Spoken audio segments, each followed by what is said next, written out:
may be familiar with that Bible verse, where your treasure is, there your heart will be also.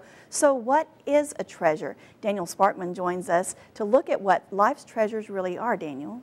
Yeah, Janie, that's right. Our next guest says it's not the things that bring you true joy. Finding meaning in your life, for some people, they cherish things they collect like rings and trophies, but it's really the relationships that can bring you the most joy in your life. Motivational speaker and author Scott Wimberly is here to explain. And it really is, I've kind of thought about this myself, is that, you know, if you don't have the attitude to just have a happy life, you're not going to, no matter what you have or how much money you have. All right. And what, in the introduction, you were talking about, you know, the rings and trophies. Growing up, everything in my life centered around what I could win, you know, what I could get, you know, the banners and, you know, they hang from the rafters and rings and trophies on the mantle board. And I was very fortunate, even in high school, to be on a state championship team. I thought that was great. And in college, to be on conference champions, and I thought that was great. And then to be able to work with national championship teams here and Super Bowl team, and you know, just give me more rings and trophies and banners and, you know, plaques and all that. And then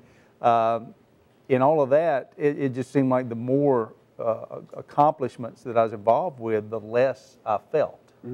And I was realizing, and you hear all the time, you know, it's not the you know, the treasures in your heart and all that. And I guess it just took one of those aha moments to realize that it's the relationships that you form with all of those teams. Even back in the high school teams, I can talk to guys that I went to high school with and was part of, and you know, and the relationships that we formed then were more important than the banners and the trophies and all that. And I learned that from my dad. He passed away Christmas about 9 years ago, and one of the last things that he told me was that that son, he said, life is all about the relationships. And he had been about the, you know, the athlete, you know, and getting all the accolades and all that, you know. And he said, you know, that's not really what it was all about. He said, I missed out on that, and I didn't. I don't want you to miss out on, you know. Don't wait till you get to my point. So, the relationships that you form while you're doing those things are fine. If you form the relationships with the people you're around that you work with, you don't have to be an athlete.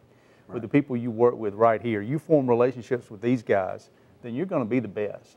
It's just going to happen. I mean, the natural progression, you know, because the relationships that you do and you put into it, they're going to push you up, you know. And yeah, and it really is like your attitude going into it. If you're taking it just for saying you're the best, you're winning the trophies or winning the rings, that's not going to get you the happiness, right? It's really is the attitude you have, because you can go either way on this. Right.